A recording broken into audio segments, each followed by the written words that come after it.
I've been building Ito in the Big 2-6. You know how that's a normal same thing people do? My weekly boss team used to be called Raiden D's Nuts. I am a mature person who should be allowed to play video games. Okay, the chapter 2 was quite short.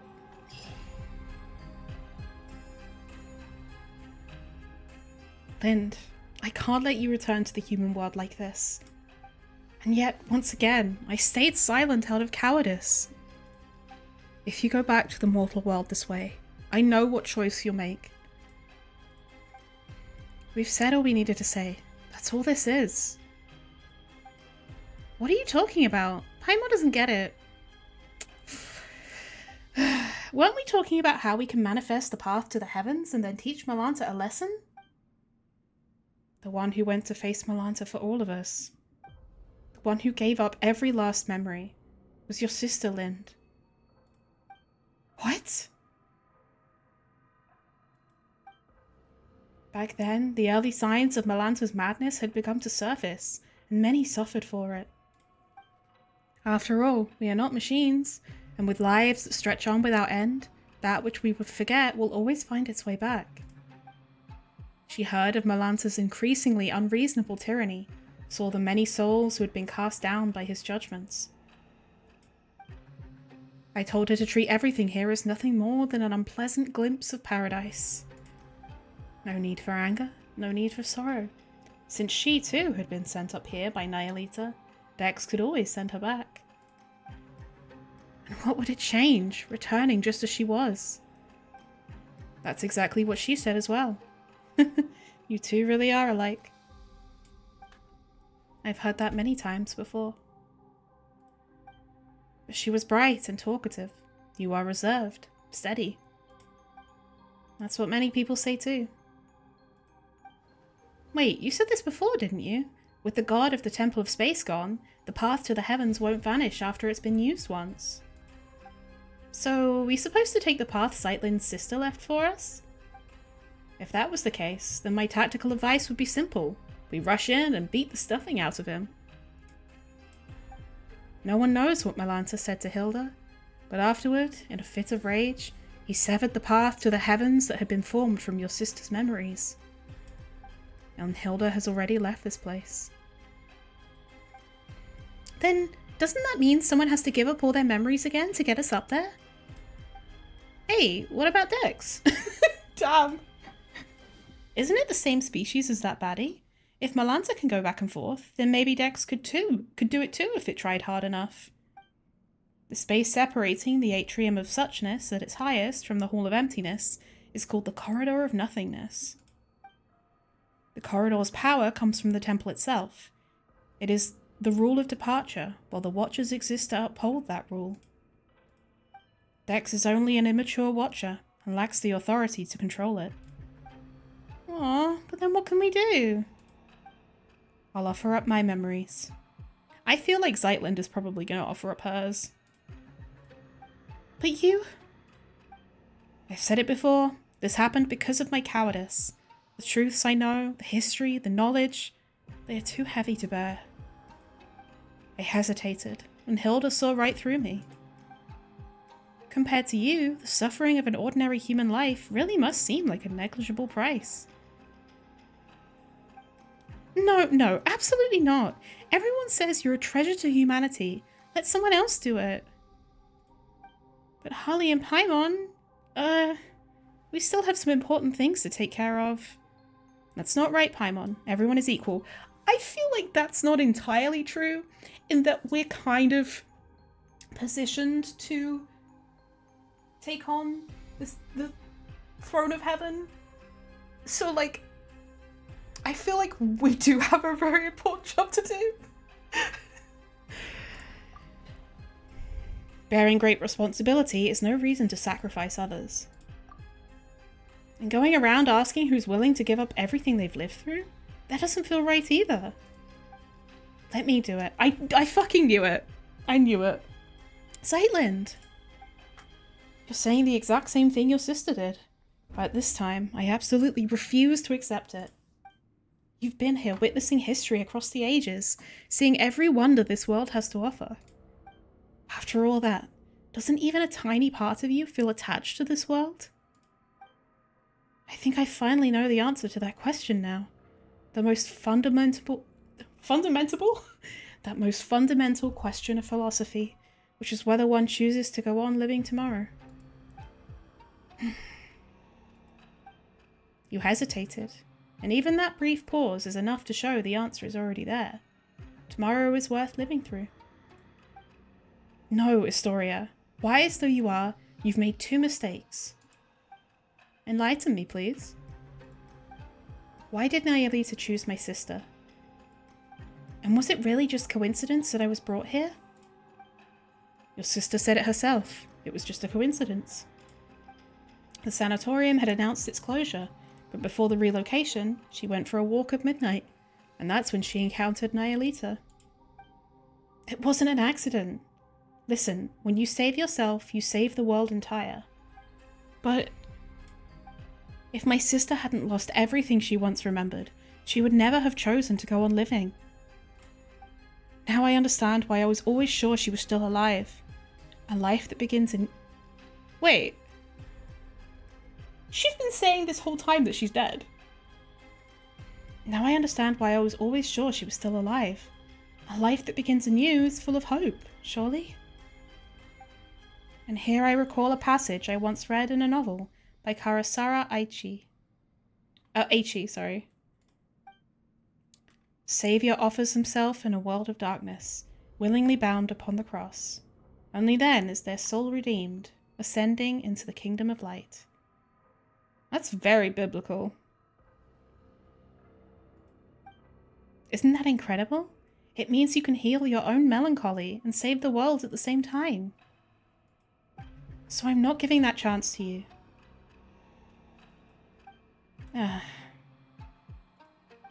For a second, I almost thought that was Hilda talking, but that's not really her style. Of course not. She doesn't read much. She couldn't quote the classics half as well as I do. Paimon, Harley, you're not allowed to object either.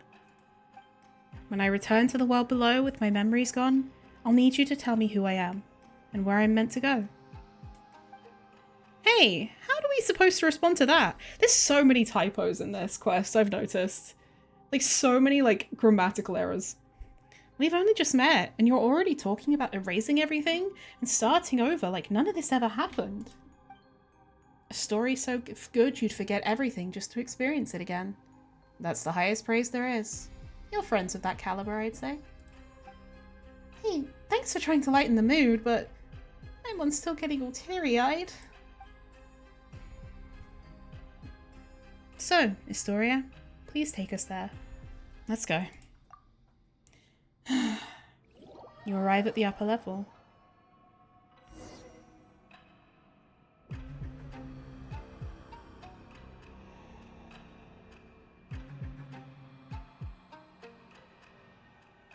May I try to persuade you one last time, Zeitlind? Your argument has already failed, Mr. Astoria. My sister's grave down below is empty. Aren't you worried I might just leave now and lie down in it myself? Alright. The stairway to the heavens manifested from your sister's memories was severed, but part of it should still remain. This time, your memories might intertwine with Hilda's, which might cause something unique to manifest. So does that mean Zeitlind might still keep half her memories? I explained this before. Offering up all one's memories has nothing to do with passing through the corridor of nothingness. Allowing you one final glimpse back, that is merely an act of mercy. Oh wait, then won't we end up seeing some really private stuff? Is it okay for us to go along too? I offer you the memory of a yellow rose seen at sunset, years before you were born. I offer you explanations of yourself, theories about yourself, authentic and surprising news of yourself. You'll still have to answer every question about me, you know. So feel free to look. These will prove indispensable in rebuilding the real me. If it concerns her privacy, then we'll watch it together. Leaving her little sister to wander the world alone? She had it coming. Never mind trying to talk tough. Now you sound like you're just being mean. And look at you, suddenly so chatty. Is that so? Are we building the corridor of nothingness' stairway to the heavens right here? Yes. Then let's begin. You arrive at the corridor of nothingness.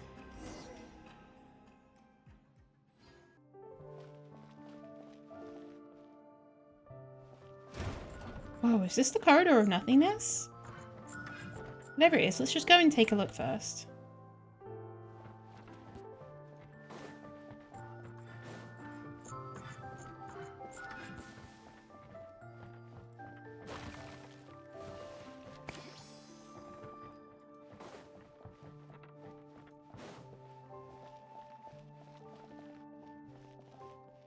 I thought this was going to be another boring hallway.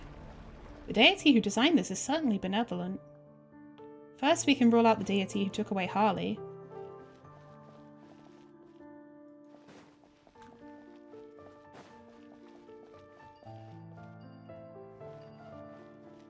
Oh, hold on.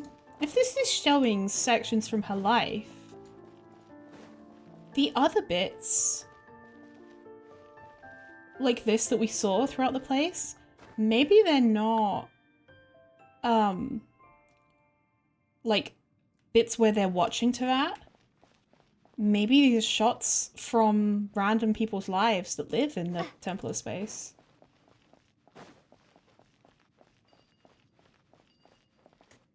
I think the corridors are all of the styles.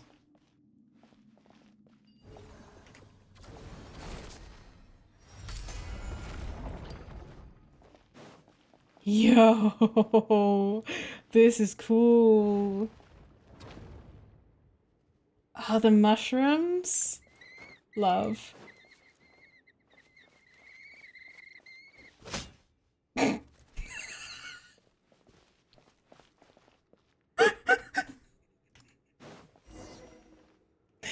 looks like there's something weird over there.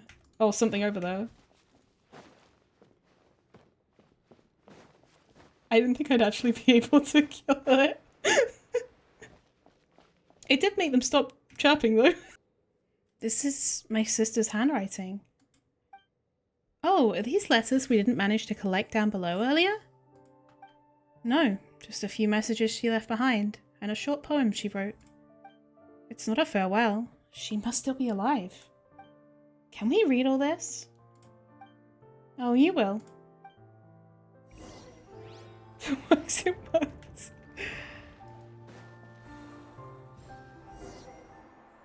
Wow.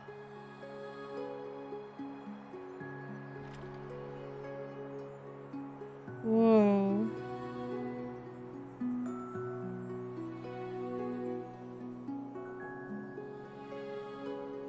Perched atop the city, I looked below.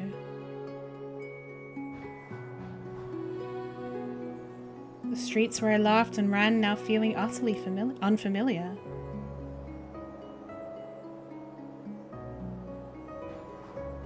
As I walk into the blue, blue heavens.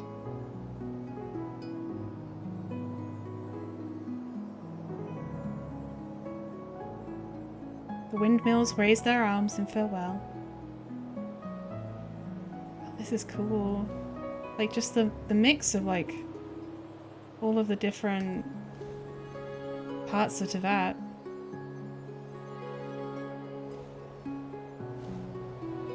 And I walk further and further away from that bakery I oh so love.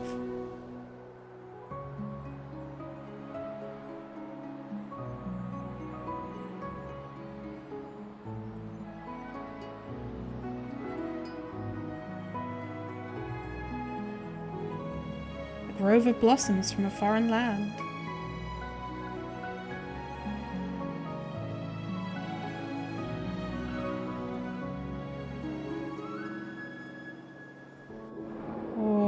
Their summer colors submerged in water.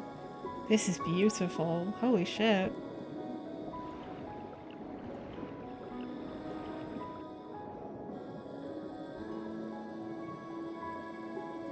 Back in the water.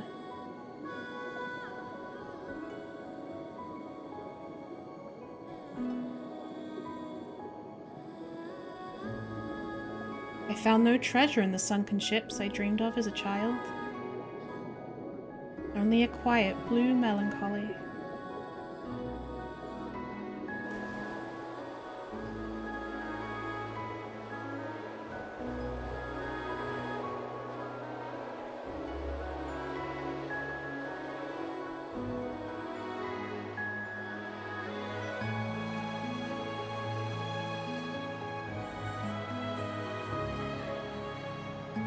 An old gentleman of Fontaine in curious attire. Alights from an aquabus in a hurry. And vanishes into the teeming crowd.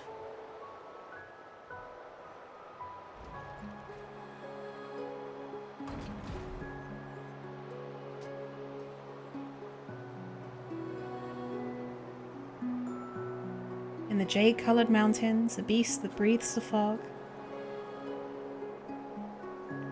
Far from the bustle of the port, the bells of the sumpter beasts, something.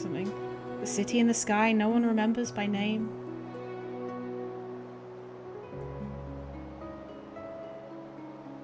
The wind. Oh, these are all our memories. Or people who choose to live apart. When the rain suddenly comes, do the blue willows shed their leaves? Also, the Barkei of Chinju Forest. It's alright, I understand. It's just how gloriously beautiful this world is. It took me way too long to figure out these are our memories.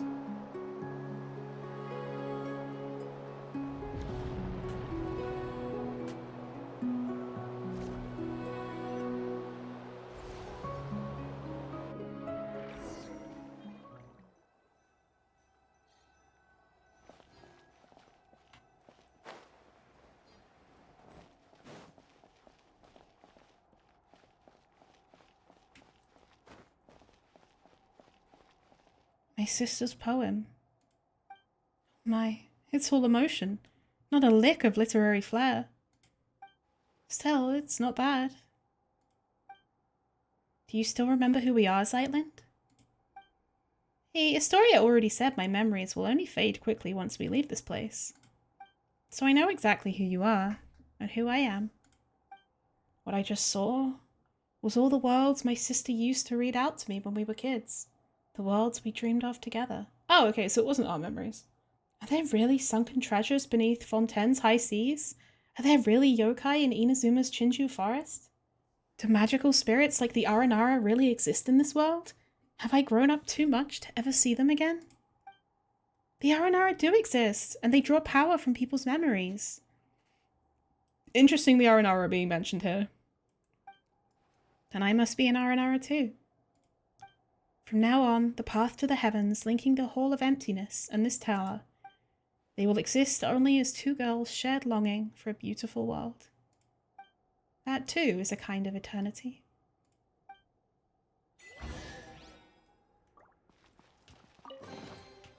So shiny! Lumi, no! You can't eat that! Oh. Written in 2 languages, the language used in the upper text is completely unfamiliar. Your containment facility is rather ingenious. It took me years of careful tinkering from the inside before I finally managed to slip out, though I trust that will not shock you too much. I may only be a novelist, but I have wandered across many worlds and devoured countless mystery and detective stories, so a sharp mind is practically part of the job. If you happen to find this note, do relax. The containment vessel should still be intact, I think. To be honest, the days locked inside were so unbearably dull that I ended up doing something rather productive. I finally worked out the ending to VM. Even so, I must say that what you did was rather unfair. The universe may not share a single code of laws, but locking someone away without so much as an explanation seems a little unreasonable, does it not? You did not even allow the border authorities to speak with me. So now you tell me I entered illegally. That is rather amusing, given that I have already received royalties in your local currency. By now the publisher, Yai Publishing House, if I have the name right, must have readers searching everywhere for me. Then again, after all these years, I doubt anyone still cares how the story ends. This message was written in 2 languages, the language of the Andromeda Empire and the local tongue. The 2 scripts are printed together to reduce the chance of misunderstanding. Andromeda Empire? I can. Damaged coffin. Time has washed away every trace, every lingering presence. And yet you know, the one who once rested here was the person most important to you. So go on, keep moving, keep traveling, until the day you meet again. Oh! Our sibling's coffin?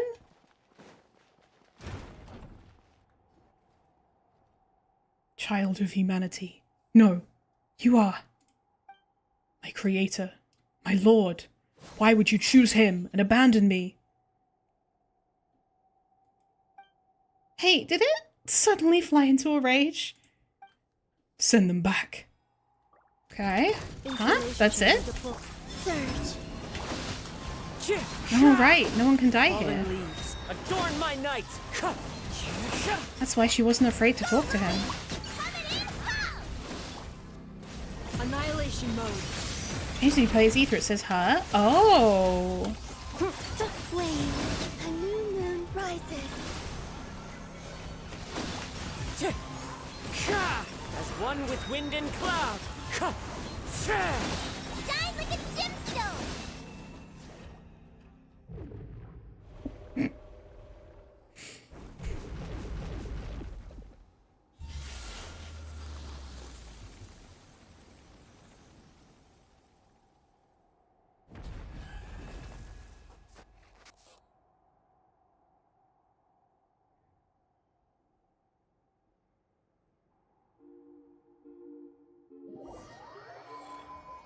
Okay.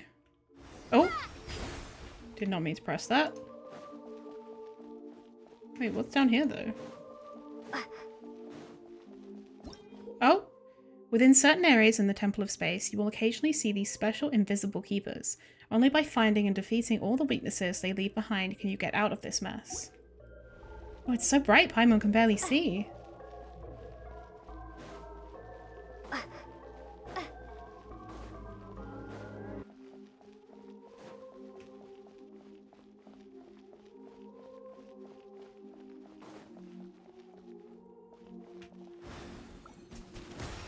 It was hiding here all along.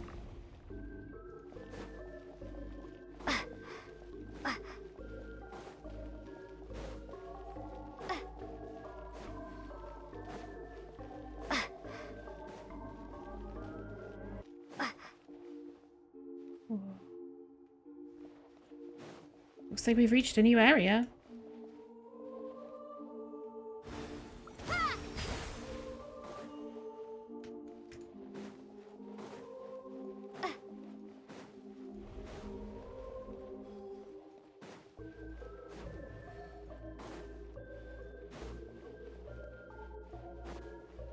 What was the line again that they said?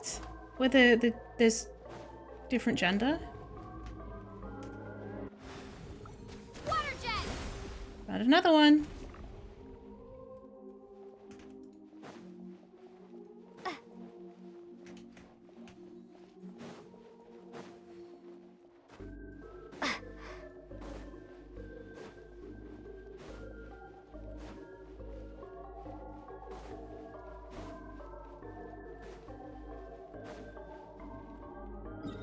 Oh, not on the map. Looks like another new area. Ah, that's so scary. Go. Okay, time to wrap this up.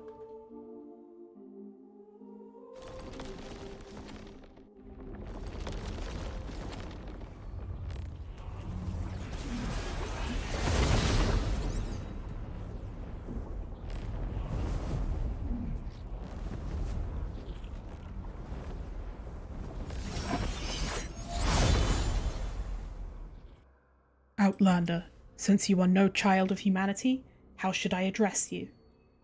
My name is Harley, and... What do you mean by child of humanity?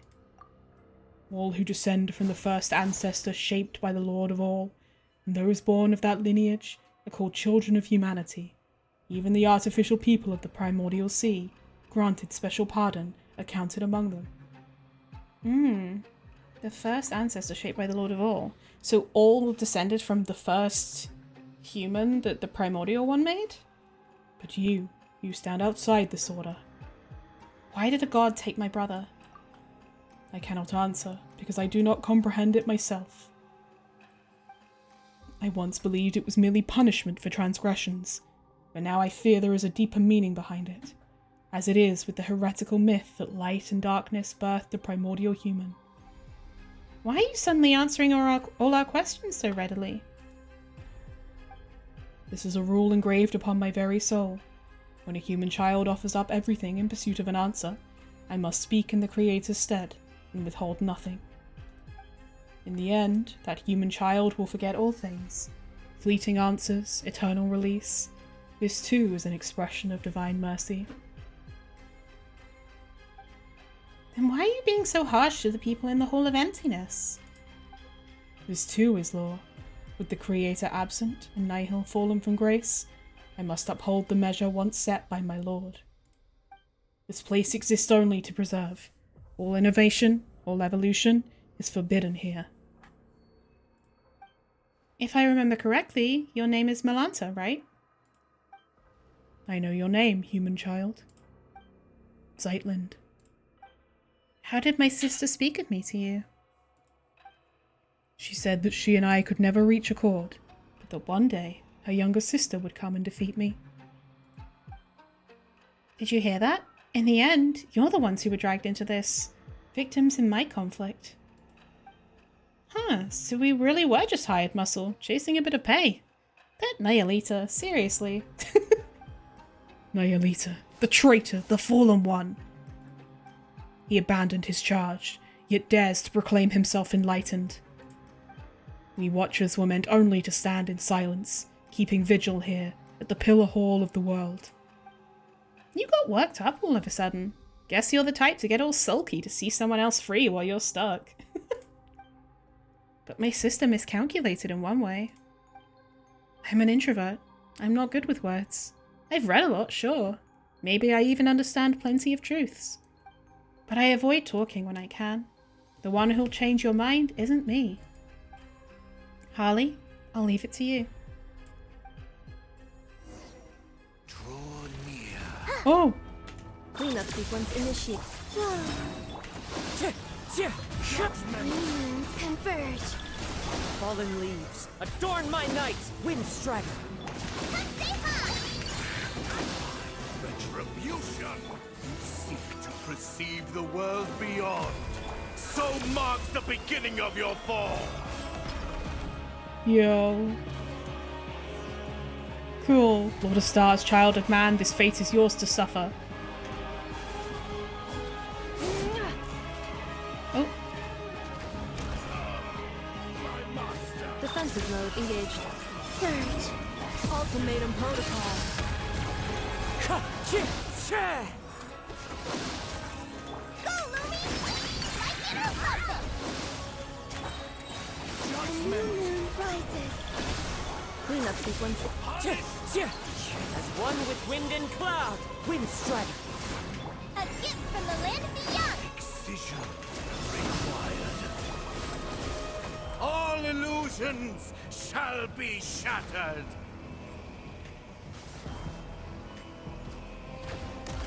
Yo, cool. A moonlit night for all. This is a cool sequence. Oh, I missed? Yeah, of course I did.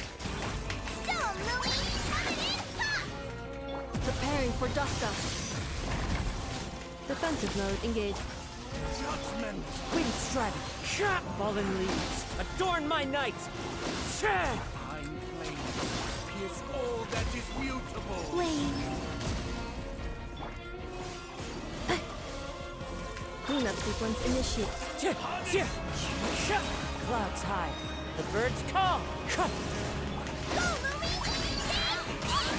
Shine like a gemstone!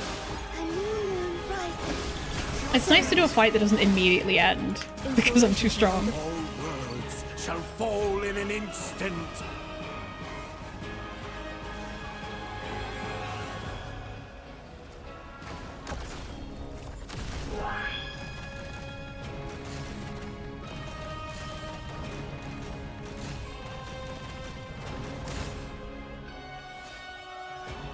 Nihilita! Nihilita! I understand. I understand now. When the divine departs the throne, all creations are free. Melanta, what do you want to say? This comes from years of living alongside my own melancholy, though I suppose I'm saying it a bit late. If your melancholy feels uncontrollable, that's a physiological illness. You should seek help early, get treatment, and cooperate with the ones administering it. You are like your sister, utterly incomprehensible. Creatures like us, manifestations of the rules. Who shall we see when we fall ill? Do you feel guilty now, beating up a patient? Guess getting to know others has changed you a bit, Zeitlind. You sure have picked up some bad habits along the way.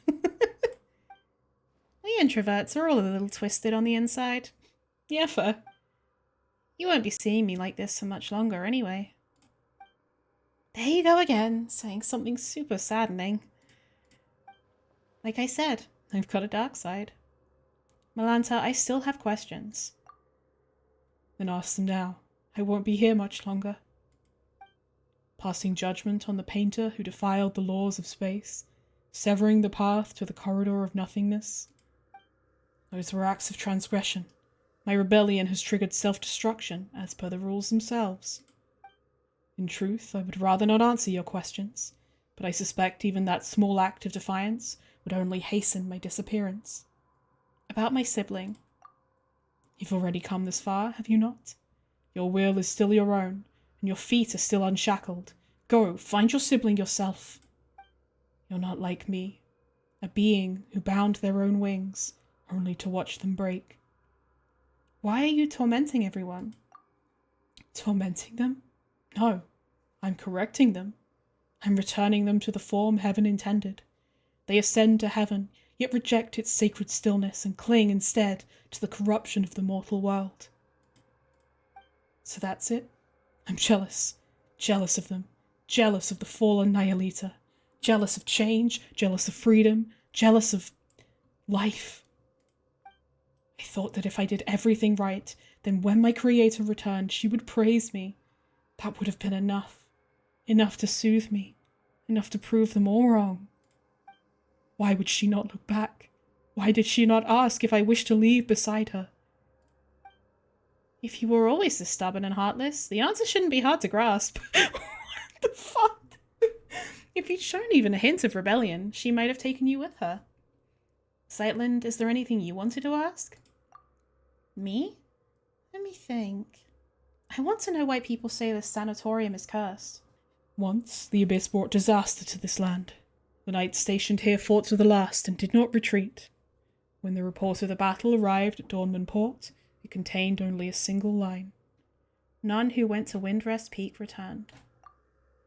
I see. So there never was a curse. Only warriors who fell in battle and slumber on. The peak where the knights of the West Wind rest. Not the West Wind, bro. I've got Amphoria's trauma. My time is almost gone. I am filled with hate. Hate for all of you. And still, I want nothing more than to cling to consciousness, to let my awareness live on, unbroken. You and your sister, mortals who love everything and everyone, you still yearn for an ending. And I, who want so badly to go on living, must face mine instead. Nihilita, my weariness runs deeper than words.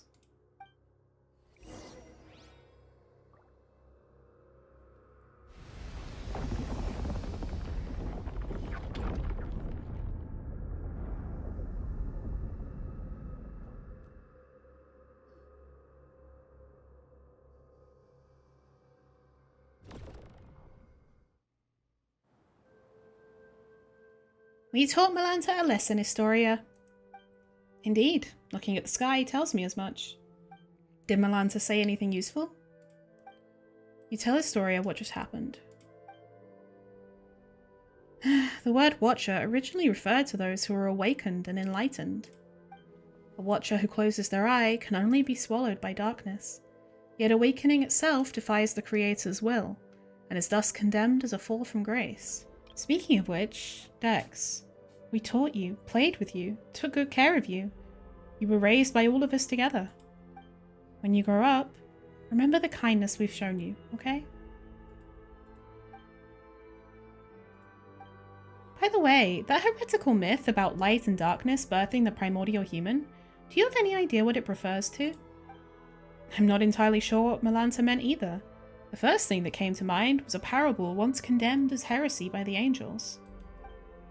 It tells of the god of light who created a body in its own likeness, only for it to be stolen away by the king of darkness.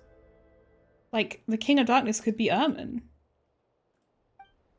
Thus, within that single body, the powers of light and darkness began to contend with one another, and so the primordial human, bearing both, came to possess both good and evil. It's a lesser-known version of the primordial human myth. I feel like that's what the travelers kind of represent, right? Because their names mean like light and dark. It's a bit too bare bones. Not sure it'll help us much. And I'm afraid I cannot recall much else about this at the moment. Aren't you going to say goodbye to me, Astoria? I owe you an apology. And your sister too. Actually, while I was quiet earlier, I was thinking about something. What was it? What my epitaph should say. Don't get the wrong idea, Paimon. We're not immortal after all. Everyone needs one eventually. But I couldn't think of anything before. My sister's fake tombstone already had such a good line, you see. Then just now, it came to me. And my epitaph will read, to be continued. Pretty much on par with one lifetime doesn't count, wouldn't you say? A person is a story in motion. It shouldn't end just because life does. So, goodbye, Astoria. Goodbye, Lind. And when you see Hilda, give her my regards. I can't promise I'll remember any of this, and I can't promise she'll remember you either. Come on, Harley, Paimon, take me back down. Then we'll meet again, like it's the first time. Wow, you really do wind up seeing anything if you live long enough. I was just thinking earlier, you were incredible back there, especially against Melanta, but what was it you did again? And who are you exactly? Is your memory fading away? Who am I? Your name is Zeitlind. That's right. Also, Paimon's Paimon, and this here is Harley. We're your good friends. Friends? Yes, we're friends who've been through hell and back together, quite literally. Really? I can feel it. It must be true. And your sister's been traveling the world lately, just to clear her head. Someday, the two of you will meet again. She might not remember you at first either, but you share the same blood, not to mention the same face. You'll recognize each other right away. Paimon's sure of it. I have an older sister. You can ignore this gravestone. Your sister put it up herself, just for fun. It's her way of saying she's been reborn. She's definitely still alive. My sister. Mm-hmm. She's kind of silly, huh? Eh? Anyway, there should be some information about you in your suitcase. Take a look. You'll probably remember things once you do. Okay, I will. And one more thing. You're an amazing person. Aww. Paimon, she's really doing the best. Like, saved an entire world amazing. Who? Me? Everyone is deeply grateful to you, so live proudly, okay? And if anyone ever picks on you and makes you feel bad, just write to Harley. There's nothing she can't handle for you. Is there anything you want to do right now? I don't know, but I'm starving. Like, I haven't eaten in days. Paimon's hungry too. She needs food now. Hurry up and empty your backpack. Paimon wants tons of chicken mushroom skewers. Fucking mention chicken mushroom skewers again.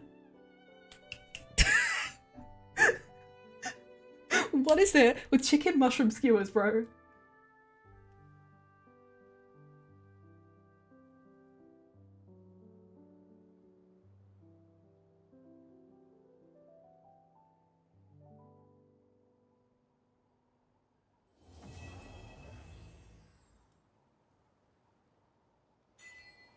It doesn't immediately send me into a respiratory attack. She doesn't like it.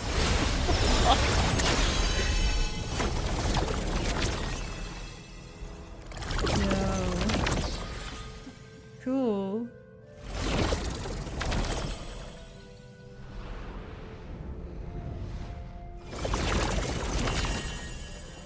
The first scroll. According to a priest of the Masters of the Nightwind who once held the office, those who wove the woven scrolls were required to keep their eyes covered, at least until the time of the fourth high priest, Hunger. It is said that the rule was first laid down by the tribe's founder, the priest king Magan, who is purported to have spent his entire life blindfolded. No one seems to know why he insisted on it. Perhaps to not see the falsities of the world and know the truth. Why the rule was eventually abandoned, however, is much easier to understand. Most people's woven scrolls look like a total mess when they tried to weave them blind.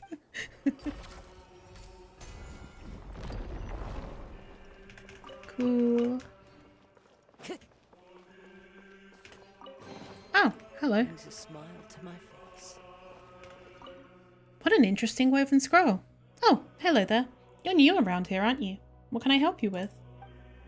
Could you tell me about the era you lived in? Compared to the ages the others speak of, mine was rather uneventful. Remuria and the Lock Knight existed only in plays, and the intricate machines of later centuries had yet to appear for another 1,000 years. So if you were hoping I could share some exciting story from my era, I fear it may sound rather dull. As for me, Celestine de Passeray, I was merely the daughter of a rather ordinary viscount. Even in my own time, our house could hardly stand beside great families like the de Petrichor or the Randolphs. About these exhibits. These exhibits? I've heard they were woven by the people of ancient Natlan. I can't say I fully understand them, but they're lovely to look at. It does make one curious, though. Why did they develop a tradition like this? In our dear Fontaine, picture books actually appeared later than written text. Miss Findia, the Madame Snow-Winged Goose, that makes me think of Escoffier, had never even heard of picture books. In her era, pigment seemed to be used only for military purposes. Natlan, it truly is a fascinating place. This is a hell of a name. Soga Sumidano... Hold on. Soga Sumidanoryu Sakon Shigehira. What a fucking name, man. On a traveller. A word, if you please. I shall spare you the unnecessary particulars. There is a matter in which I require assistance.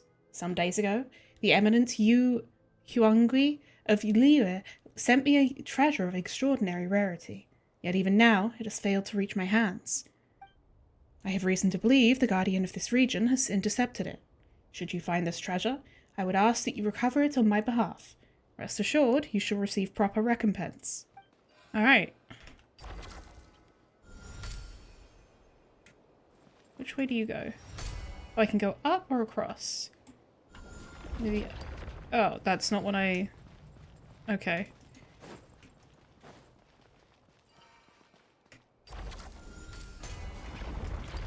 Hold on.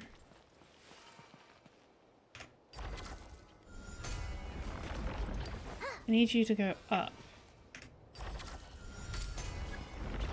There we go.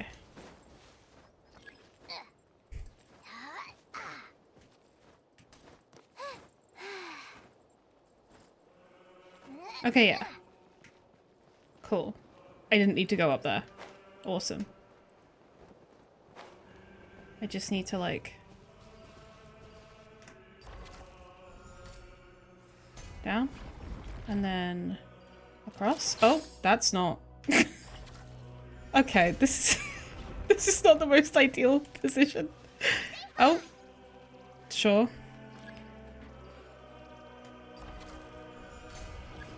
There we go. We did it.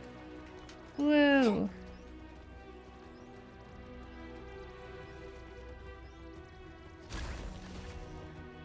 We're back. Take a look. Is this the treasure you meant? Ah, you have my sincerest gratitude, truly. I cannot thank you enough. Very well. There's no reason to delay. Allow me to open it at once. This is... Whoa, is that thing about to explode? Nay, the good Yu Huangui... Is that... Yeah, Huanggi, yeah. Nay, the good Yu Huanggi would never seek to harm me.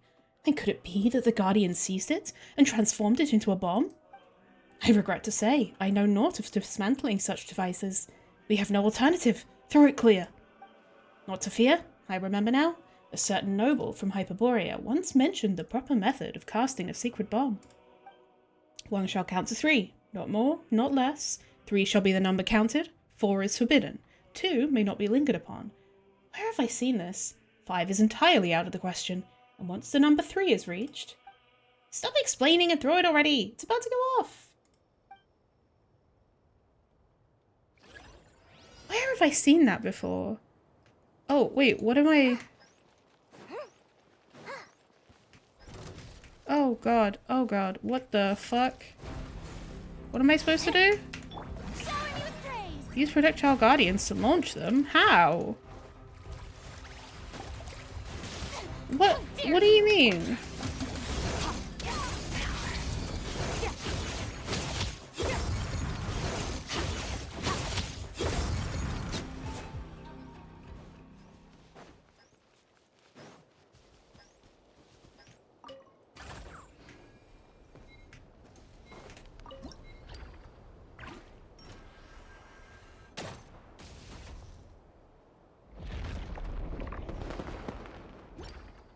What?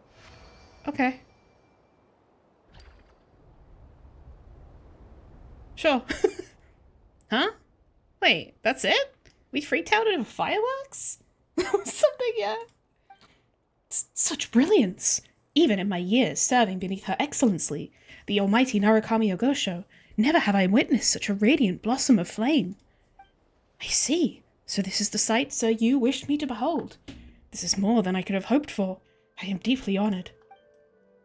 In the night dark as raven jade, the blossoms? No, the blossoms bloom bright among the clouds. The body, like foam on the water, must but return to silence in an instant. As the stars depart and the rain disperses into the void, verily, what refined elegance. Well, Paimon doesn't really get the whole elegance part, but at least it wasn't dangerous. Wait, we have the chance to ask him who he is after we did the quest for him? Who are you? My name is Sumida Shigehira. The scion of the Soga lineage am I, an erstwhile lieutenant commander of the Shogun's Guards, Left Division, by the grace of Her Excellency, the almighty Narukami Ogosho. The final memory I retain, before I awoke in this domain, is of my presence upon the Isle of Yashiori, leading a nocturnal foray against the foe. The two hosts met in the van, and the Taisho was lost to all sight. Mine own retainers would surely have deemed that the witch Moon, she who serveth under Aku, had wrought some heretical art and thus caused me to be spirited away.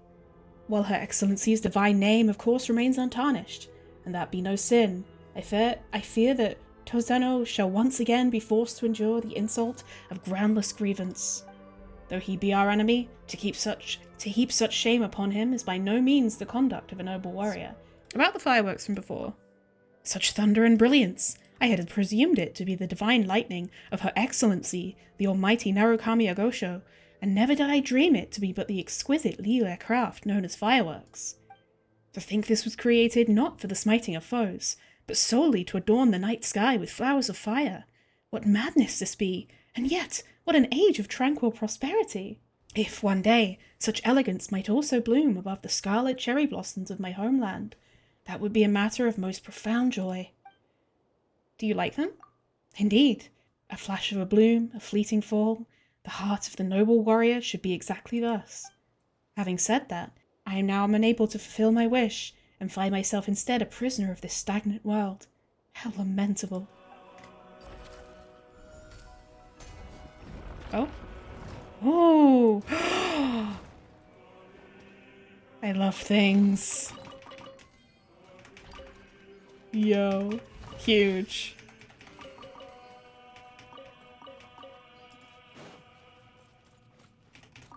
Oh, I got all the different types of Mora boxes. Oh, they're all frozen. It's only just occurred to me that there are the different Weasel Thief designs for different regions. Oh?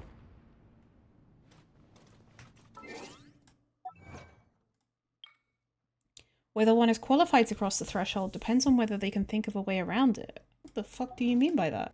A corner of the... So, wait. Oh, wait. Lord Trubetskoy. That was the father of one of the Reed Millers, I think, or the stepdad. A corner of the treasure vault of the governor of Nodkrai. Somehow, quite a few weasels seem to have found their way into it. Yeah, the weasels are associated with the treasure hoarders. Arcadia, the entombed capital. Strange characters bleed across the surface of the stone tablet. The words make sense to you, though you can't say why. Interesting. We understand United Civ language? Were the ancient capital of old entombed while it stood, death would not have found it on the breeze. Vanquished exile of a fallen kingdom, knight of the golden bough, wanderer without a hearth, to cold ash he turned amidst the grief of his beloved, never to unseal the ruined city's gates from this side of the world again. A message from Historia emerges under the text. I have no idea who wrote the display boards around here, and I haven't the faintest clue what they're going on about. But anyway, it looks like every door in this exhibition hall only opens from the inside. If Arcadian city-states were all designed like this, then their downfall really isn't that surprising.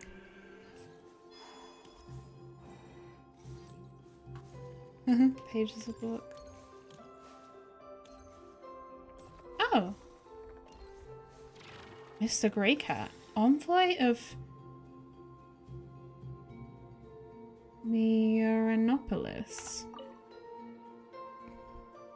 Meow. It's already time for the tea party. Meow. I wonder if they're lost. Meow. Oh, it's you, Miss Golden Traveller. You must be the chosen hero. Meow. Would you help me look for my friends? And who might your friends be? Oh, and of the two ladies who aren't here yet, one is a kitty that can talk just like me. But unlike me, she's an orange tabby. Meow. My other friend is a very polite lady poodle.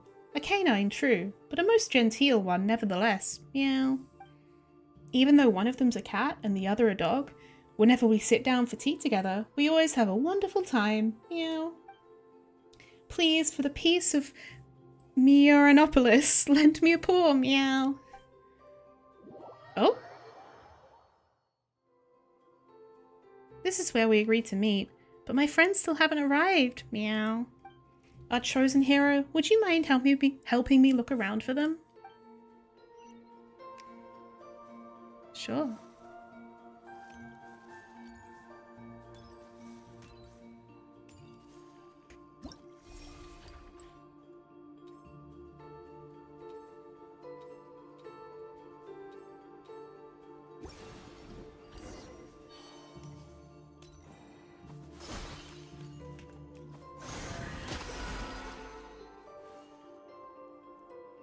Meow.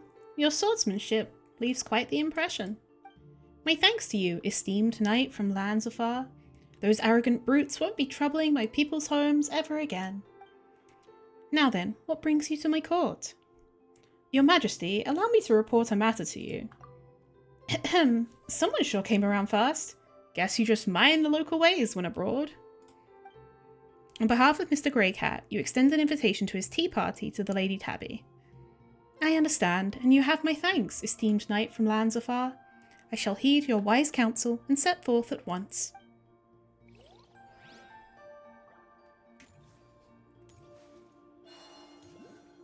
Oh.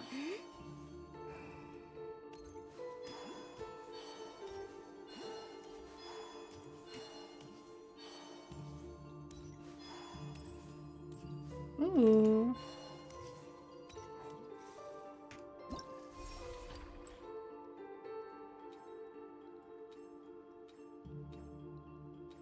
Yeah, boy. Yuki, keep them. I no longer need them. Huh? Inspiration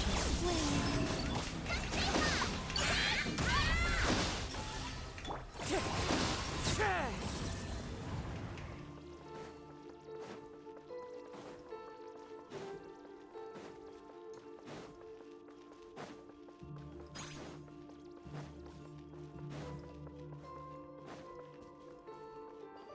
Yay!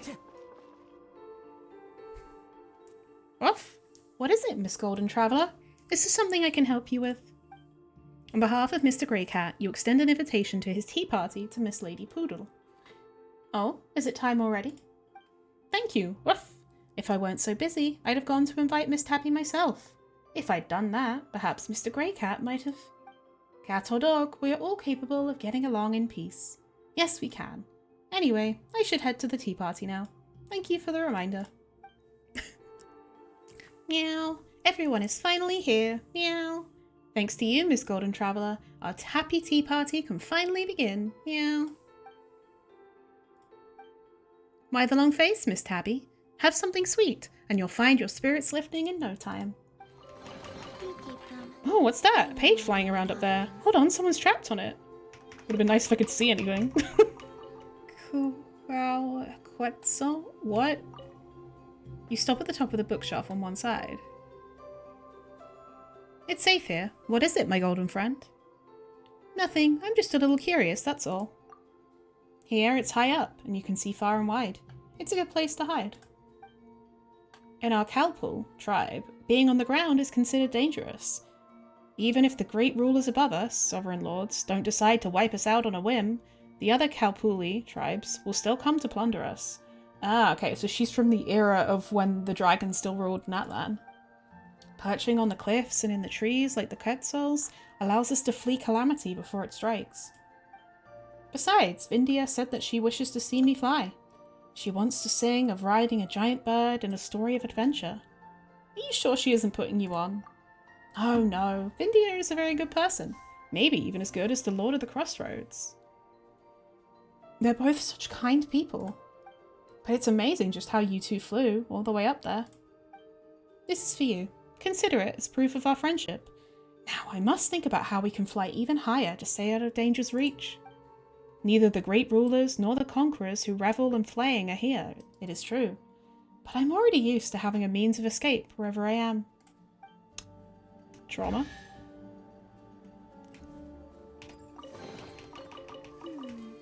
Did they run from home too? Staying in high places allows me to sense the scent of danger sooner. Sorry, it's a bad habit from my past. What are you doing? I'm braiding ropes. When I walked on the ground, ropes were our songs. The children whose births I did not witness told me that great houses of the north taught them how to weave woven scrolls. But those fabrics were too bulky, if their great houses were attacked by others. Or burned by the great ruler above our heads, those fabrics couldn't be hidden away as quickly as a rope. Since I can walk forever, unlike that brutal man who abducted me, I must sing. I must carve these stories down. India says this is a good thing. The one who abducted you. Ah, Quetzli. Who the fuck knows how to pronounce that? That savage man who claimed to be the successor of Cha'ak. He slaughtered everyone in my great house, yet he let me live to serve as his concubine. Oh, damn. He believed that as long as he mastered the phlogiston, he could end the era of the great ruler above our heads. But in the eyes of the great rulers, he was nothing more than an infant wielding a rusted knife. The great lord Ishrukratikobala Ka'alahun did not even deign to appear in person. She merely granted me the power of vengeance, so that I might repay blood with blood. And so I did, pinning that man beneath the water. It took far less effort than I had initially thought. God damn. High places? Here it's high up, and you can see far and wide. It's a good place to hide. There are no noble beast lords here, nor conquerors who enjoy flaying skin. It's safe, but I'm used to securing an escape. Huh? Looks like the books are in the way over here. Are you looking for a book? Not really. We were just wondering a teensy-weensy bit about what's inside there. It seems we could get in there from the side. You can't go in there. I move the books, and I move the books. If that is not so, then it is yet to be complete. What do you mean by move the books? If the books aren't here, then they must have been moved. All I do is cast my eye on them. Then let me give it a try with Dex. Go straight to it. Okay. Dreams, illusions, bubbles, and shadows. Why labor to grasp them? Even if you study the principles for 1,000 years, if you keep your mind completely still and unborn, you simply won't understand. So, are you looking for a book? Have you ever been here before? What? Then you understand. Understand what? When you need to sleep, sleep. When you need to understand, understand. You should head back now. When the world ends, just go with it. Watch your step, dear. This place is teeming with books. It'd be quite a headache if you accidentally tumbled into one of the stranger books. Who are you? My name is Vindogenita di Uxelbergi. Hard to pronounce, isn't it? Yeah. It's so long that I can't even I can't be bothered to say it. You can just go by what the Romurians do and call me Vindia. Mr. Castiglione mentioned that the descendants of the High Sea would call me the Madam Snow-Winged Goose. But there's no need for you to use that. It makes me sound like some strange old crone. Descendants of the High Sea. I was once the queen of Uxilbergi. As for now, I'm just an ordinary fairy tale writer. Queen? Honestly, there wasn't much of a difference. When I was queen, my only job was to smile and nod. Having nothing better to do, I spent my time penning fairy tales in secret. Whether it was surrendering to the Romurians or the High King of Aramorica, those were decisions made by the Regency elders. So you see, even when that deity brought me to this place, no one actually cared. Besides, this way, I won't be forced to go to Aramorica to pay my respects, put on a fake smile, and listen to those barbarians who don't even bathe. Sorry, I meant my venerable compatriots. Anyway, I'm spared from listening to them and that woman bickering endlessly over how many people they should kill. Honestly, she deserves to stay single for the rest of her life. A wonderful ending, wouldn't you say? For Egeria's sake, Vindia, I'm never going to get this done. Not at this rate. Can't you go pester Calcarius or Cleland instead? Dr. Lemuel pretended to be a citizen of Mondstadt and got an audience with the Shogun of Inazuma. With her help, the doctor secured a spot on one of the Yashiro-commissioned ships and returned to Dawnman Port. Damn it, this whole segment has got absolutely nothing to do with the rest of the plot. The only usable part is this idea about summoning the spirits of dead heroes into Inazuma and having them beat each other to death. Vindogeneta di Uxilabrugi, stop nogging! I beg of you, I'm writing! For the love of something, anything, just take this and go host more tea parties with Hilda, alright? Your footsteps carry a sticky sound. You've just come from the outside, haven't you? Outside? You mean outside the Temple of Space? Or rather, the illusory world of the senses. Everything there is far too unstable. The sky changes colour, nations rise and fall, even memories fade away. That is why I'm so grateful to be here, a paradise in eternal stillness. Unfortunately, thanks to those fellows who love creating new things, even this place has become unsafe lately. That's why I'm forced to hide in this corner of the Mahavaipulia chamber. Don't know why I had such a problem with that. Don't you want to go out and have a look? I assume it's Mengzhou who sent you here to persuade me. That nihilist is the very incarnation of this illusory world. I suggest you speak with him as little as possible. Oh, okay.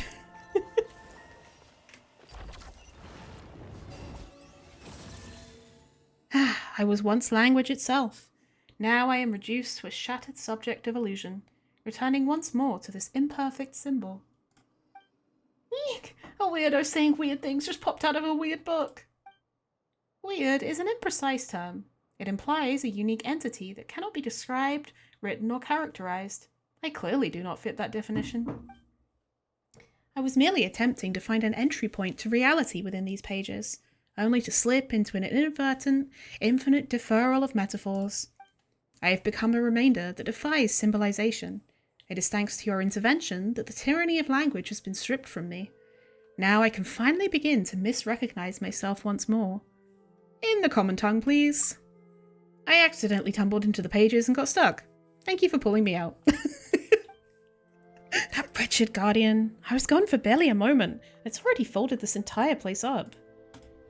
Just as the glorious holy sovereign, his majesty warned, beings that transcend humanity must be consumed by the blazing sun's fire. Calceria said that if Dominus Boethius saw what Dominus Cassiodor's successors had done to musical instruments, he'd probably so incensed to tear down his palace. Vindia replied that Boethius wouldn't even have to. When she was still above ground, Cassiodor's palace in Petrocori had already been raised by the king of Aramorica. Oh wait, was Aramorica like... it was like an older Fontanian civilization, I think. And that would be Petrichor. So I said that in that case, Boethius and the king of Aramorica must have been good friends. But my words were only met with silence. Glory to the blazing sun. May the fiery winds and rains of flame from every direction scour your enemies from the earth, noble friend. Who are you? I am a Moxiehuatl, born in the first year of the 7 reeds after the blazing sun's return to flame. Once I served as a recording officer in the court of the glorious holy sovereign, his majesty. At the time, I was pursuing a traitor, one who had abandoned the Alliance's oath and forgotten the teachings of the blazing sun. Oh, this was somewhere around Xbalanque's time, I think. Yet in the end, it was I who became trapped here. My ancestors once shared a cup with the true God, and I, no more than a shadow cast by the blazing sun upon this humble earth, offer you my greeting. Tell me about your alliance. The blazing sun blessed our great alliance and set us upon our purpose, to scour the world with flame, to burn away every impurity, every wicked thing that dares stand between humankind and its rightful destiny. Yes, I know what the traitors of later ages claim. They shattered the alliance, raised mortals up as new sons, and branded the guardian of the sacred flame as a tyrant. Let them speak. Oh, wait, was she on the side of the dragons? Interesting.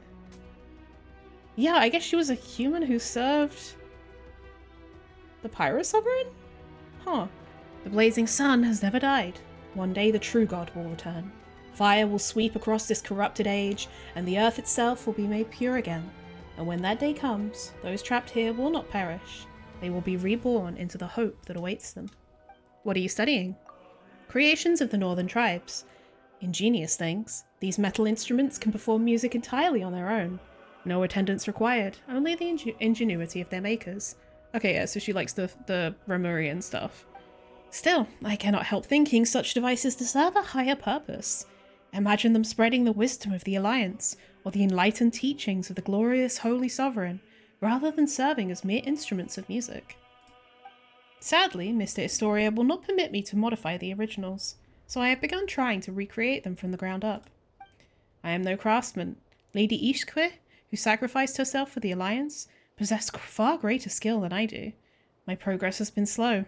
Even so, I believe that determination can carry a person through anything. What does this say? Holy Sword. I asked around among a few Romurians and Fontanians. Everyone told me the same thing. It's just a normal sword.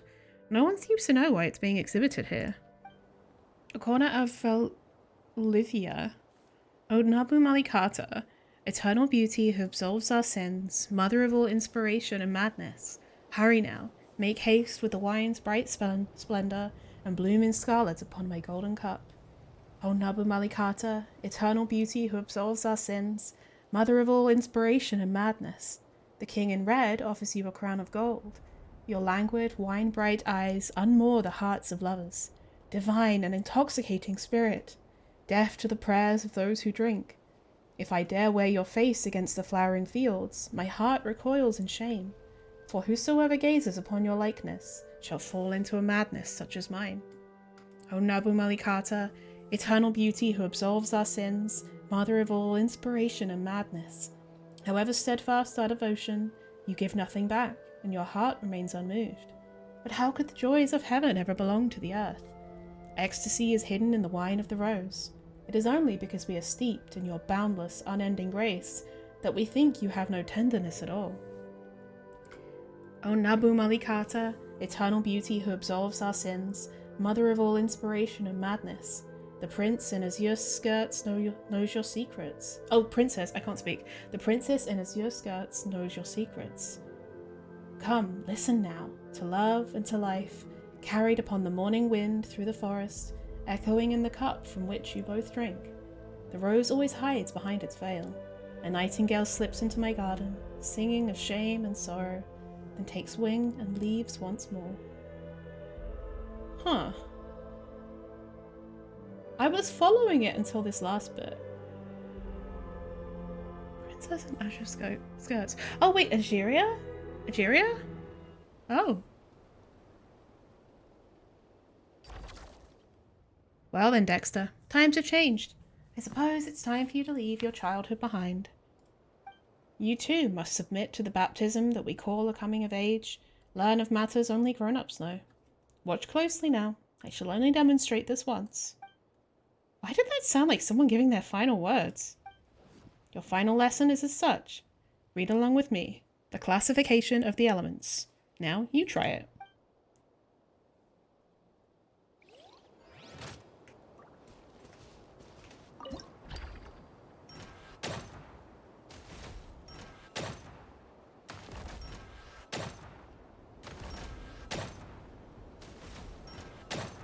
So basically showing us how to do this, even though we've had tutorials.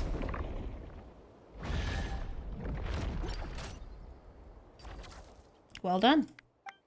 Hold on, who exactly were you praising there? Now then, the next step is to consider how things influence one another.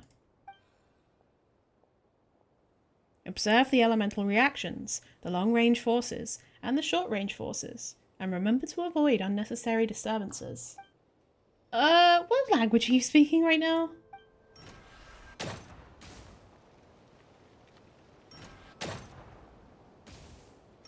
And then put that there.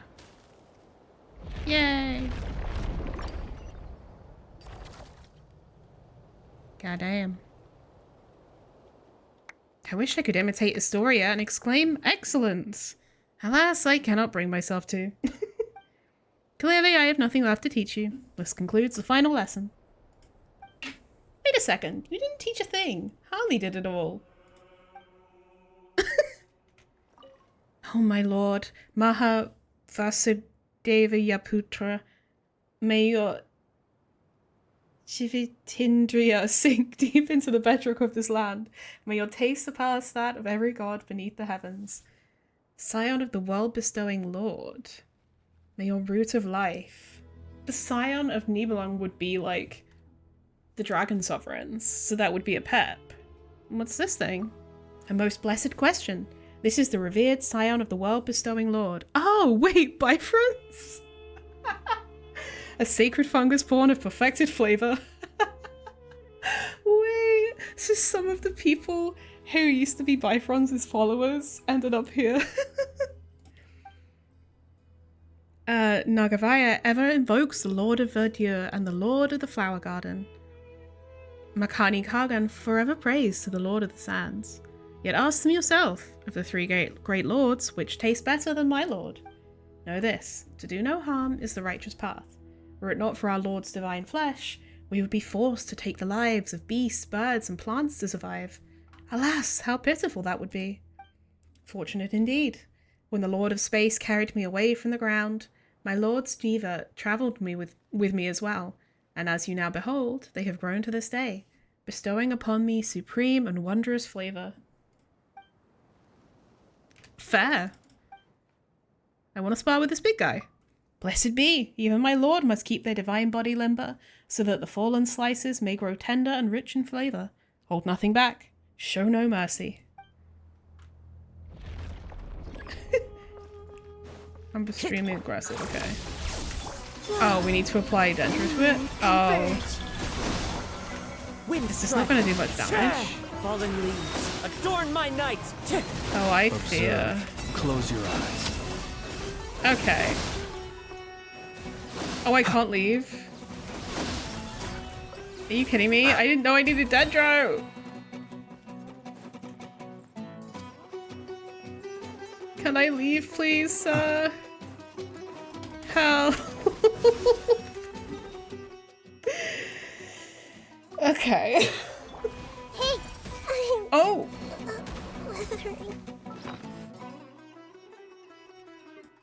Oh, I didn't expect that to happen. By the frost moon of old.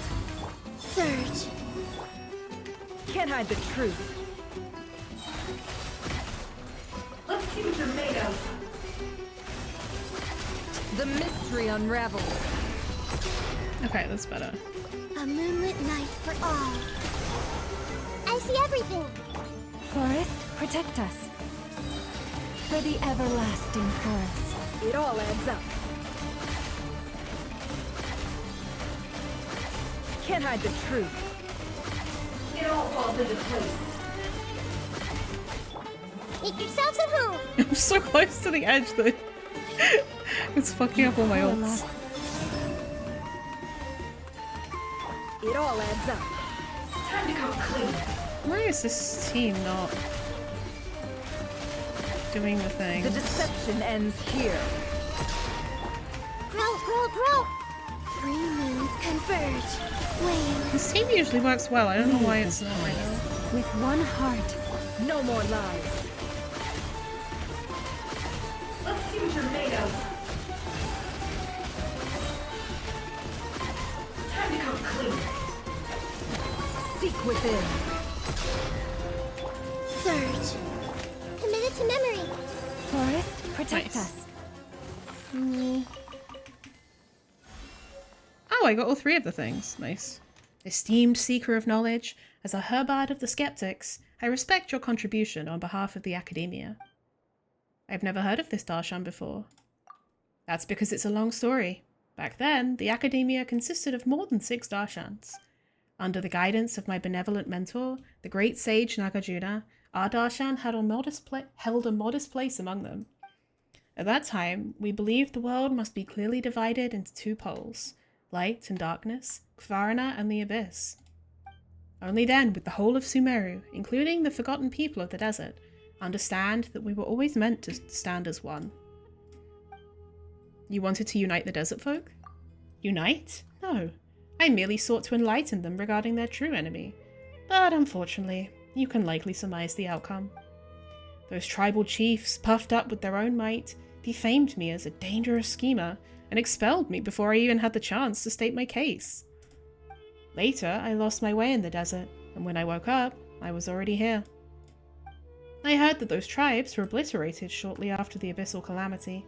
They had no idea how fragile their might truly was in the face of the abyss. I wonder what the criteria is for selecting these people. We've actually run into people calling themselves the Order of the Skeptics before. It is indeed a descendant of our darshan, and I've heard of their deeds. Should they have caused you offense, I offer my apologies on behalf of the former skeptics. The methods we once employed have become their purpose. Our philosophy has been simplified and distorted with the passage of time. Even here, time continues to flow. No one can truly triumph over time. I am the great Kagan who rules the 7 realms, Lord of the Deshret, King Makani. It is your honor to be granted an audience with me this day. Was there actually a king like that in history? What? Have you truly never read my name among the inscriptions carved upon the obelisks? Has humanity grown so blind? Has history grown so blind as to favor my vanquished cur, Humayun, over the king who broke him? I should have known those poets and scribes I feared were but fawning pretenders, gorging themselves on my favor while leaving my legacy to rot. I should have executed them all back then. Considering the muddled history of the desert, that's hardly a surprise. A pity you never beheld the might of our legions, spreading like black clouds across the horizon, nor our banners blooming like a crimson dawn, and the thrones we trampled to dust beneath our horses' hooves. To think that such a glorious reign was but a passing mist, forgotten by the world. Unlike those frail lords of Tulatula, who have poets to sing their praises even now. Oh, what there, they okay. say is true. You have to see the world for yourself to appreciate how This beautiful is- it is. With a swift leap, the figure from the painting lands right in front of you. Greetings. I'm Zhang Sun Jijing. I'm Zhang Sun Jijing. It's an honor to meet you in person, young heroine.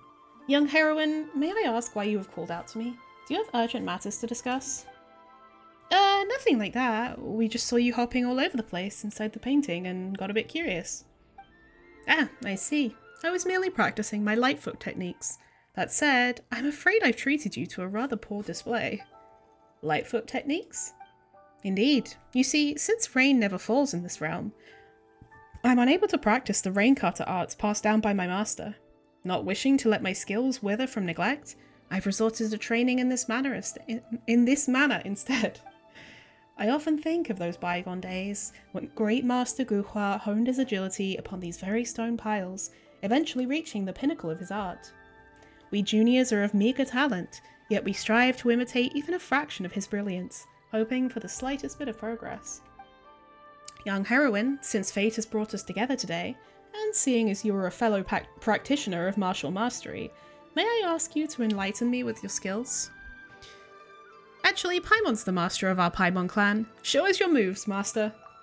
Ah, so I stand before the master of the Paimon clan, Paimon herself? Forgive my ignorance. Jeez, do you even hear yourself? Also, since when does the master do all the heavy lifting first? My thanks. In that case, if I may have your attention. Have a look at this. Our Plum Watcher piles, the pride of Guhua. May I ask you to step on the stone piles in the order I specify within the allotted time, thus demonstrating your prowess? No problem, it'll be a walk in the park. Though there sure are a lot of parks to walk across. Never mind. Well then, young heroine, it's time to display your prowess.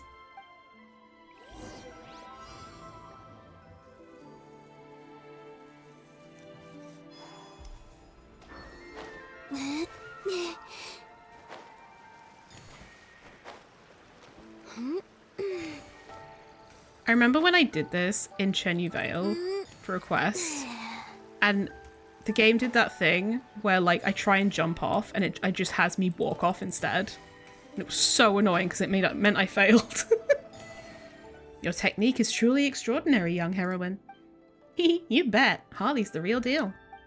In that case, I wonder if this young heroine might demonstrate the true essence of leaping techniques for me. According to the records, the ancient masters of my sect, the Guhua clan, could scale city walls as if they were walking on flat ground. Having truly mastered the art of roof running and wall scaling, they distilled these skills into the leaping techniques. Sounds like cat burglary to me. Come to think of it, young heroine, if a thief can skip over a wall to escape justice, but we who uphold it cannot, wouldn't that leave us powerless to stop the wicked from slipping away? We might as well give it a shot. You've done plenty of climbing around looking for treasure anyway, haven't you, Harley? Young heroine, are you prepared? Let's begin. Only 4 characters next patch, that's wild.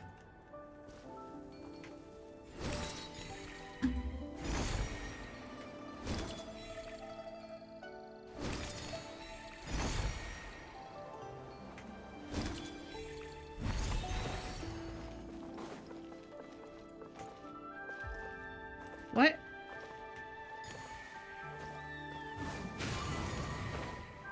Was I supposed to be in the... Okay.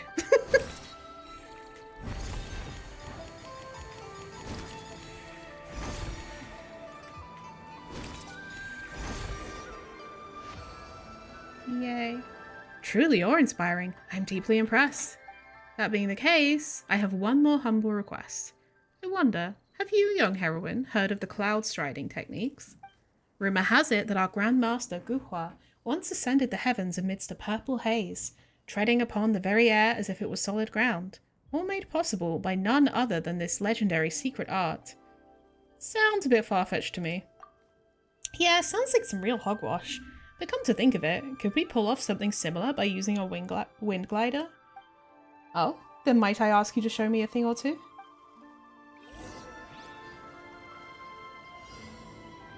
Okay.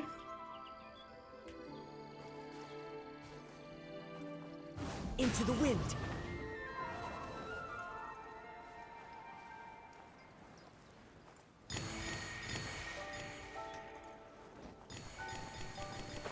Oh? Oh, there's a fucking breeze, yeah. Oh! Fucking hell. The waterfall made me fall out of the thing. Aha.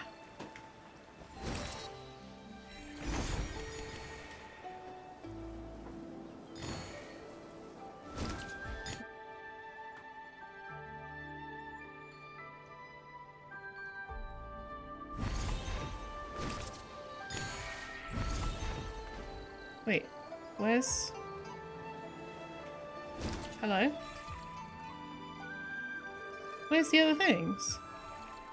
Oh! Oh, there. Oh god, I'm gonna fucking...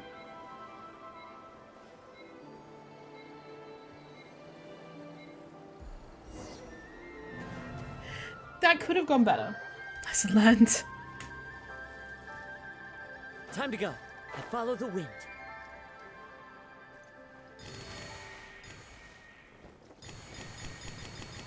So many regrets.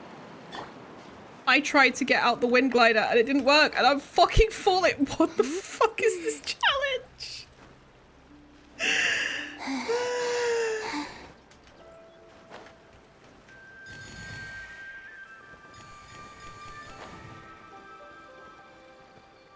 Bro. I can't believe they sent Kazuha to his death. He doesn't deserve that, bro.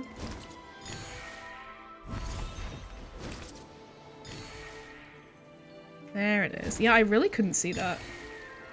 Came across a Tomodachi life clip of Scar making stir-fried paimon. As you should.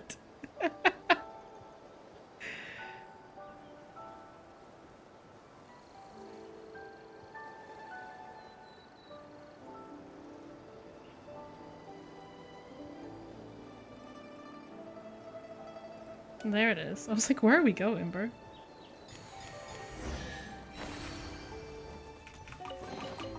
They call this a pleasant surprise. Fascinating. One could not call that treading upon air, but you have inspired me all the same. My thanks for your guidance, young heroine. Thick as the soft clouds are, the sweet dew simply refuses to descend. Are you waiting for something? I'm waiting for the rain. Greetings, I am Jungsun Jijing, known to some as the Rainbearer. Back in the day, my teacher passed down to me the Guhua Brotherhood's secret sword technique, Rain Cutter, a style in which the sword carries the power of the rain, with movements that flow and dazzle. In my humble opinion, since I am to coalesce the power of the rain onto the sword, I must wait for the rain to fall before I commence my practice. Unfortunately, nothing ever changes in this place. The clouds may come and go, but never has a drop of rain come down. And how can I possibly cut without the rain? All the time one could ask for, and yet my sword technique has scarcely improved. Skill issue, man, I don't know. Huh? Looks like there's another painting over here. Uh-huh, very sharp. A bunch of youngsters calling themselves heirs of the Guhua clan once commissioned Castiglione to paint it. They claim it's their prized training ground. But they're an awfully proud lot. Think themselves peerless masters already, far above such basic drills. So they handed the painting off to me. Wait, aren't you with the Guhua clan? Well, I'd love to claim that. Alas, that lad Guhua probably wouldn't dare take me in. Back when we were clearing out bandits at Guili Plains, the boy nearly got himself killed for lack of proper training. I had no choice but to... never mind. Old, uninteresting business. Though this painting, now that's another matter. If you're curious, go on and unroll it. No great loss if you tear it. Castiglione's idle most days anyway. I'll have him paint another. Like that, yeah. No matter how many times I see it, it still makes no sense to me. I've never heard of anyone honing their swordsmanship by chopping bamboo. That lad Guhua really did have some strange ideas in that head of his. Bamboo can be woven into baskets, carved into slips, shaped into flutes or tally rods, even made into writing brushes, but using it as stakes or training weapons? Now that's a new one. Quite the innovation, I suppose. Alright then, you two. Since the scroll has been unrolled, I'll speak on behalf of those little Guhua clan disciples and lay out the rules. Among these bamboo dummies, some are dressed in blue while others are dressed in red. Oh, like those at Wangsheng Hall. Oh, Paimon remembered too. We have to attack the dummies in blue without hitting a single dummy in red, right? Exactly. In that case, I won't waste any more breath. Show me what your sword can do.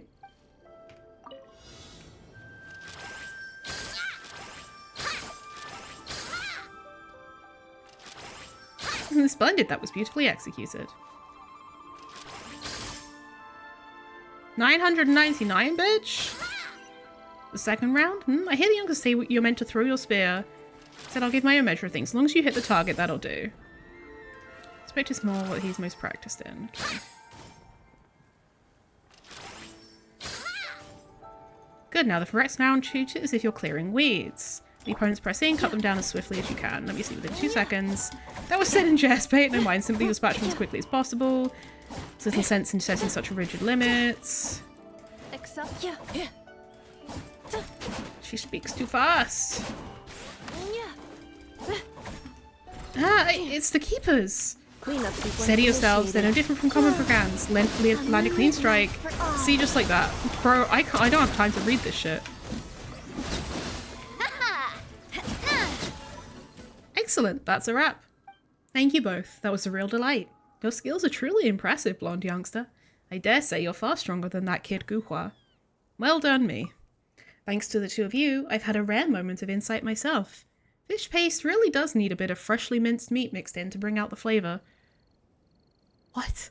Leave it too long, and there's no masking the fishiness. Fair point. Wait, that doesn't seem related at all, does it? Never mind such trifles. Next time I have Castiglione paint me a few more fish, I'll treat you both to some proper fish paste. What? Wow, I can't believe that those children really turned a martial arts technique into a dance. And it looks rather good, too. Are you two of the Guhua clan? That lad Guhua probably wouldn't have the audacity to call me a disciple. Back when we were fighting the bandits at Guili Plains, he even... Forget it. That's all in the past now. But this whole Guhua clan business has nothing to do with the lad's sword skills. In fact, I enjoyed watching them during sword practice. Quite the diversion, you understand? You seem to be twiddling your thumbs a little here. What's the point of having eternity on your hands if you can't fritter away a little time? That celestial being up in heaven has placed us here like a bunch of clay warriors. After all the characters I've met, and all the delicacies I've tasted over the millennia, what else is left for me to hanker after? As for your swordsmanship skills... Swordsmanship? Skills? You flatter me. I'm not like that boy Guhua, with all that flowery talk of rain cutting and light piercing. All I know is how to stab someone with my spear or sword, and how to dodge other people's attacks in turn. Nothing to brag about, unlike fermented side dishes, not things you show off in polite company. But I definitely am the person you should be talking to if you're looking to learn how to make those side dishes. Those Remurian barbarians, they have no idea how to make proper fish sauce. First, you have to... Unfortunately, fish are a rare commodity here. I'll teach you again the next time I ask Castiglione to draw me some fish. Kano, why don't you stop scurrying about and finish that folding screen for now? You better figure out how you'll paint that waterfall first. For Egeria's sake, who on earth would use scattered perspective to paint a waterfall? Oh, my apologies. A new face, I see. I thought you were Kano from the sound of your footsteps. What are you doing here? Painting, as you can see. But let's get one thing straight before you get the wrong idea. I may be skilled at painting animals, but the animals I paint are not meant for eating. Okay. Wait, so you saying we can eat your art? The people I paint appear in the flesh, and so the beasts in my paintings may as well be on the plate. That said, I do hope you won't be like that Miss Jingjue from Liyue, who keeps pestering me to paint nothing but fish fillets. Art, venerable art. Regardless of the era, its core purpose should be the salvation of the human soul and the cultivation of one's character. It should guide us toward a higher spiritual realm with truth, goodness, and beauty. For instance, when one stands atop the highest mountain peak, the view is naturally clear and true. Such is the art I strive for. I'm afraid you won't get a real sense of it. Words can only go so far. How about this? Let me paint a floating platform for you. go ahead and step onto it to experience my words for yourself. A true tribute to the old masters while capturing the spirit. Not bad at all. This is what exquisite composition looks like. Are you also a native of Liyue? Oh no, you're mistaken. I'm from the town of Petrichor in Fontaine. But I reasoned that, finding myself within this paradise-like locale amid such splendour, it was only fitting to don the dress of a gentleman of Liyue here. Hello there, Harley. Tell me about your era. My era? Well, officially I was an apprentice. In reality, I just hold bricks. If there's one thing worth mentioning about those days, everyone working on the mausoleum of King Deshret got double rations of beer every day. I miss those times, though I can't remember what it tasted like anymore. Where's Kashama? Kashama's gone to inspect the building and see what got damaged. Don't worry about her though, it's safe here now. About the fighting strength rankings. Oh, that's top tier, no question. Oh, okay. Good talk. Oh, Harley. I'm here hunting for the perfect moment. If I could just catch the cranes gathering together, it would make a splendid scene for my 8 seasonal views of cranes among bamboo and stone. Alas, the cranes won't land, so the artist must learn patience. But it might take a long time for the cranes to come down, wouldn't it? Why don't we think of a way to lure them? I seem to recall now that cranes are fond of fish. That reminds Paimon, we might seem to see many pictures with I didn't have time to read that. Cranes on Merlia might be canoes to start discarded drafts. Oh, We got lucky. It could have been. See? Now the cranes are all coming over. To think it could be solved like that. Truly remarkable. Waiting around won't get you anywhere. That sounded pretty insightful, didn't it? My thanks, Harley, and to you as well, Paimon. I've had a change of heart. A painting that shows only cranes would be far too plain. The sort of subject one puts on a folding screen. Yes, I know what this piece must be. Harley and Paimon summoning the cranes. I can already see it taking shape on the scroll. Please, accept these humble gifts. Wait a second, that's still about cranes. 3,000 ranks of blade and spear, 10,000 folds of mount and gear. Tell me about your era. It's really more like a collection of my personal memories. Of the fox in the moonlight, of the giant skeleton in the wild that tried to pluck the moon to use as its eye. That reminds me of the moon devourer thingy in Liyue.